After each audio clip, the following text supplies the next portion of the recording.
بسم اللہ الرحمن الرحیم۔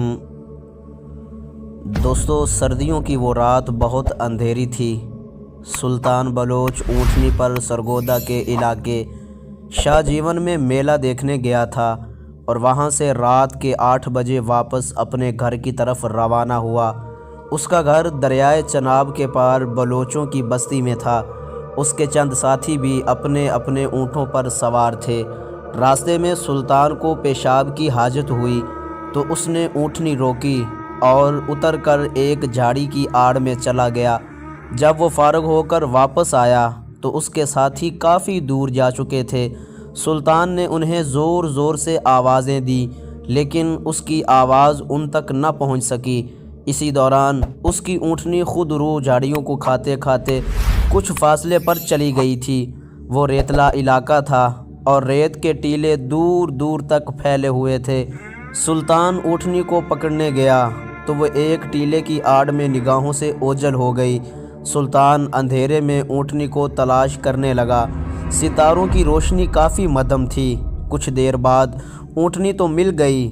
سلطان نے اونٹنی کو پکڑا اور اس پر سوار ہو گیا، لیکن اب اسے پتہ نہ چل رہا تھا کہ دریا کس طرف ہے، کیونکہ چاروں طرف ایک جیسے ٹیلے اور خودرو جھاڑیاں نظر آ رہی تھیں۔ بہرحال وہ اللہ کا نام لے کر وہاں سے چلا، مگر کافی دیر تک سفر کرنے کے بعد وہ اسی جگہ جا پہنچا جہاں اس نے اپنی اونٹنی سے اتر کر رفع حاجت کی تھی۔ یہ دیکھ کر اسے حیرت ہوئی اور وہ سمجھ گیا کہ وہ بھٹک گیا ہے۔ اس نے اونٹنی کو موڑا اور ایک دوسری سمت میں روانہ ہوا تو اچانک بائیں جانب سے کسی عورت کی آواز آئی اور وہ چونک پڑا۔ اس نے بائیں جانب دیکھا تو چھوٹے سے ٹیلے پر کوئی عورت بیٹھی تھی۔ سلطان کو حیرت ہوئی کہ رات کے وقت اس ویران جگہ پر ایک عورت کا کیا کام ہے۔ ٹھہرو جوان، مجھے بھی ساتھ لے لو، عورت نے کہا۔ سلطان نے اونٹنی کا رخ اس عورت کی طرف کیا اور ٹیلے کے قریب آ رکا۔ اس نے قریب سے عورت کو غور سے دیکھا تو وہ ایک نوجوان عورت تھی۔ اس نے دلہنوں والا لباس پہنا ہوا تھا اور کافی زیورات بھی پہن رکھے تھے۔ سلطان نے جیب سے ماچس کی ڈبیا نکالی اور تیلی جلائی، لیکن تیلی جل کر فوراً بجھ گئی۔ بہرحال ایک لمحے کی روشنی میں سلطان نے عورت کی شکل دیکھ لی۔ وہ بے انتہا خوبصورت عورت تھی۔ اس کے گلے میں سونے کے سیٹ تھے، ماتھے پر جھومر، ہاتھوں میں سونے کی کئی چوڑیاں اور انگلیوں میں سونے کی انگوٹھیاں پہن رکھی تھیں۔ اس کے پیروں میں پہنی ہوئی جھانجریں بھی سونے کی تھیں، جبکہ اس کا لباس قیمتی اور سرخ رنگ کا تھا۔ تم کون ہو لڑکی؟ یہاں کیا کر رہی ہو؟ سلطان نے حیرت زدہ ہو کر اس سے پوچھا۔ میں بدقسمت دلہن شریفہ بی بی ہوں۔ 3 دن پہلے میری شادی دریا کے پار ایک گاؤں میں ہوئی تھی۔ آج صبح میں اپنے ماں باپ سے ملنے شاہ جیون گئی تھی۔ اچھا، تو تم اتنے زیورات پہن کر تنہا گئی تھی؟ تمہارا شوہر کہاں ہے؟ سلطان نے چونکتے ہوئے پوچھا۔ وہ بھی میرے ساتھ تھا۔ ہم شام کے وقت وہاں سے واپس روانہ ہوئے تو میں نے اپنے شوہر سے کہا کہ میلہ لگا ہوا ہے، تھوڑی دیر میلہ دیکھ لیتے ہیں۔ چنانچہ ہم میلہ دیکھنے لگے۔ میلے میں گھومتے پھرتے رات ہو گئی تو ہم وہاں سے روانہ ہوئے۔ میں اپنے شوہر کے پیچھے گھوڑے پر بیٹھی تھی۔ جب ہم دریا پر پہنچے تو وہاں کوئی نہ تھا۔ پانی زیادہ گہرا نہیں تھا لیکن بہاؤ بہت تیز تھا۔ میرے شوہر نے کہا کہ وہ اکیلا دریا میں جا کر دیکھتا ہے کہ پانی کی سطح زیادہ بلند تو نہیں ہو گئی۔ مجھے کنارے پر چھوڑ کر وہ تنہا گھوڑے پر دریا میں داخل ہو گیا، لیکن جب گھوڑا دریا کے وسط میں پہنچا تو اچانک ایک تیز اور بلند لہر آئی اور میرے شوہر کو گھوڑے سمیت بہا کر لے گئی۔ میں روتی چیختی دریا کے کنارے دوڑنے لگی۔ کچھ دور جا کر مجھے میرے شوہر کی لاش پانی میں تیرتی دکھائی دی تو میں رونے پیٹنے لگی۔ پھر دریا سے ہٹ کر یہاں آ بیٹھی۔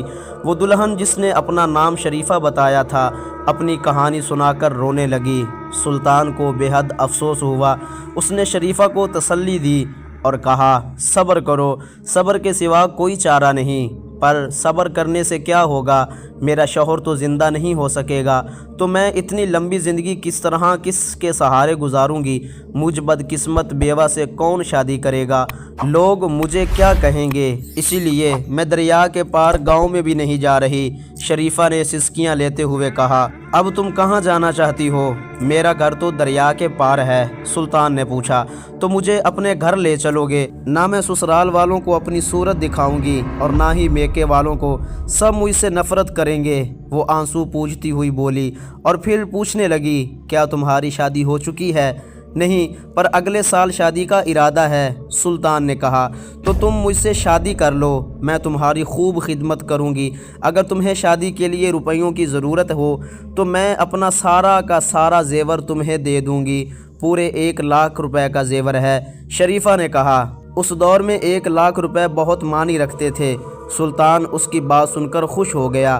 اس نے کہا، ٹھیک ہے، مجھے منظور ہے، آؤ بیٹھو، میں کل ہی تم سے نکاح کر لوں گا۔ سلطان نے اونٹنی کو ٹیلے کے بالکل قریب کیا اور شریفہ اچک کر اس کے پیچھے اونٹنی پر بیٹھ گئی۔ اس کے جسم سے تیز خوشبو آ رہی تھی۔ سلطان سوچنے لگا کہ یہ کیسی خوشبو ہے، عام عطر یا پرفیوم سے بہت الگ، لیکن اسے یاد نہیں آ رہا تھا کہ ایسی خوشبو وہ کہاں سونگھ چکا ہے۔ تم دریا سے یہاں آئی ہو تو یہ بتا دو، دریا کس طرف ہے؟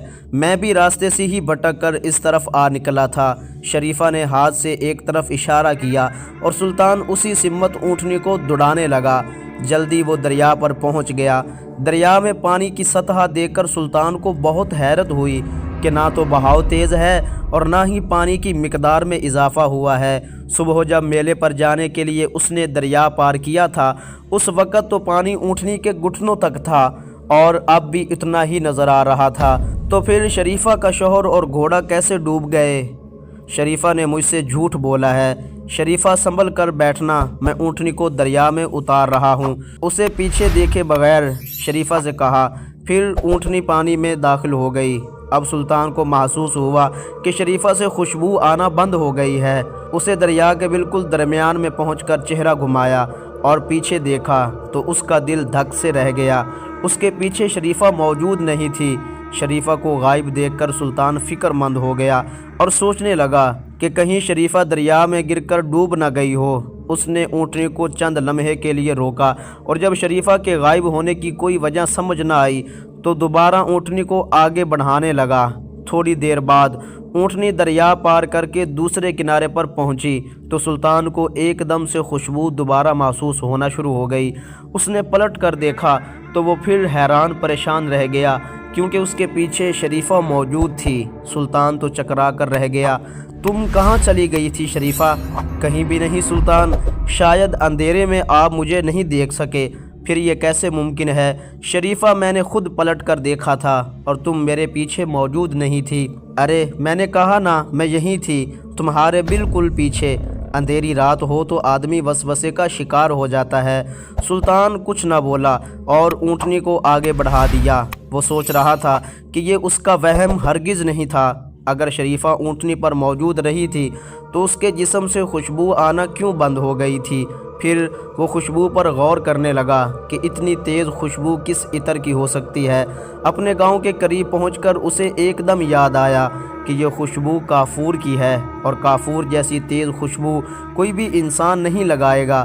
یہ یاد آتے ہی سلطان خوف زدہ ہو گیا اور اس کے دماغ میں یہ سوال ہتھوڑی کی مانند ضربیں لگانے لگا کہ شریفہ کوئی انسان نہیں ہے بلکہ یہ کوئی غیر مرئی مخلوق ہے۔ اس کے دل و دماغ پر خوف طاری ہوتا چلا گیا۔ سلطان کو یقین ہونے لگا کہ شریفہ وہ نہیں جو نظر آتی ہے۔ کافور کی خوشبو اور اس کا اونٹنی سے غائب ہو جانا سلطان کو دہشت زدہ کر رہا تھا۔ اس نے شریفہ سے پیچھا چھڑانے کا فیصلہ کیا اور بستی سے باہر اونٹنی روک دی۔ کیا تم بستی کے اندر نہیں جاؤ گے سلطان؟ شریفہ نے پوچھا۔ تم یہاں ٹھہرو شریفہ، میں ذرا گھر جا کر اپنے ماں باپ کو بلا کر لاتا ہوں۔ وہ تمہیں بستی کے رسم و رواج کے مطابق چادر اڑا کر اور اپنی بہو بنا کر گھر لے جائیں گے۔ بستی والے کسی اجنبی لڑکی کو بستی میں لانے اور گھر میں رکھنے کی ہرگز اجازت نہیں دیتے اور فوراً ہی وہ ہمارے گھر کو جلا کر گرا دیں گے۔ سلطان نے اس کو وضاحت دی۔ شریفہ نے کہا، کیا پتہ تم واپس نہ آؤ اور میں یہاں خوار ہوتی رہوں۔ تم بے فکر رہو، میں ابھی آؤں گا اور تمہیں باقاعدہ اپنے ہونے والی دلہن بنا کر لے جاؤں گا۔ سلطان نے اسے یقین دلایا۔ وعدہ کرو سلطان۔ ہاں ہاں، پکا وعدہ۔